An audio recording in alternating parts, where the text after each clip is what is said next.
Hi friends, ఎన్నాళ్ళుగానే ఎదురు చూస్తున్న విషయం.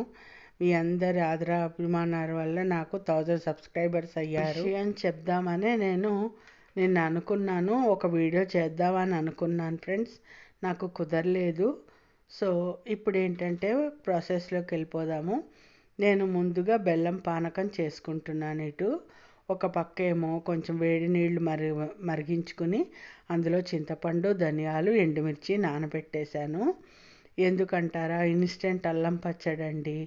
అదేమో బెల్లం పానకం. మనకేమో బెల్లం పానకం అనేది ఆంధ్రాలో తప్పితే ఇక్కడ దొరకదు. సో నాకేమో చాలా ఇష్టం అండి. అలాగే నేను దేంట్లోకి చేస్తున్నాను అనుకుంటున్నారు? గారెల్లోకండి.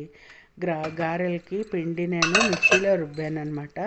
మీకు ఒక టిప్ చెప్తానండి.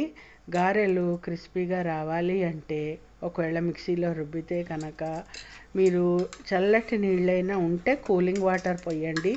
ఒకవేళ అవి లేకపోతే ఒక అరగంట సేపు ఫ్రిడ్జ్లో పెట్టారనుకోండి, చాలా బాగా వస్తాయి రుబ్బేసిన తర్వాత. అలాగే పిండిని కూడా వేసే ముందు బాగా గిలకరించాలండి. చేతితోటి మనం గిలక కొట్టినట్టుగా చేయాలి. అప్పుడే గారెలు చాలా బాగా వస్తాయి, క్రిస్పీగా వస్తాయి. అంటే ఎయిర్ ఫామ్ అవుతుంది. ఎయిర్ ఫామ్ అయ్యి అందులో గారెలు చాలా ప్లఫీగా వస్తాయి అన్నమాట. చూసారు కదా, ఇక్కడ పచ్చడికి నేను నానబెట్టుకున్నవన్నీ కూడా మిక్సీ జార్లో వేసేసుకున్నాను. ఉప్పు, పసుపు, అలాగే నాకు పంచదార అలవాటు కాబట్టి పంచదార వేసేసి చక్కగాను మిక్సీ పట్టేసేసాను. డిష్ అవుట్ చేసేసుకుంటున్నాను. అటు బెల్లం పానకం కూడా రెడీ అయిపోయింది. అలాగే ఏంటంటే ఈ ఇన్స్టెంట్ చట్నీ మా వారికి చాలా ఇష్టం అండి. అల్లం చట్నీ అనేది మా వారికి చాలా ఇష్టం. నాకేమో బెల్లం పానకం.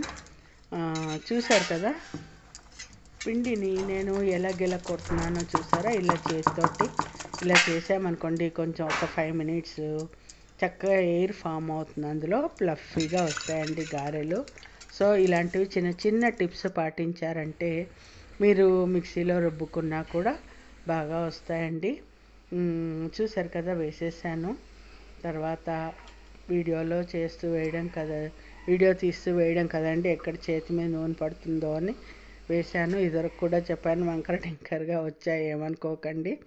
సో నాకేమో ఇష్టమైన కొబ్బరి పుట్నాల పచ్చడి, బెల్లం పానకం, మా వారికేమో అల్లం పచ్చడి. ఆయనకి ఏది నచ్చితే అది తింటారని 3 పెట్టాను. అది ఫ్రెండ్స్. నచ్చిందా మీకు వీడియో? నచ్చితే లైక్ చేయండి, షేర్ చేయండి, సబ్స్క్రైబ్ చేయండి, కామెంట్ చేయండి. ఓకేనా ఫ్రెండ్స్? Thank you.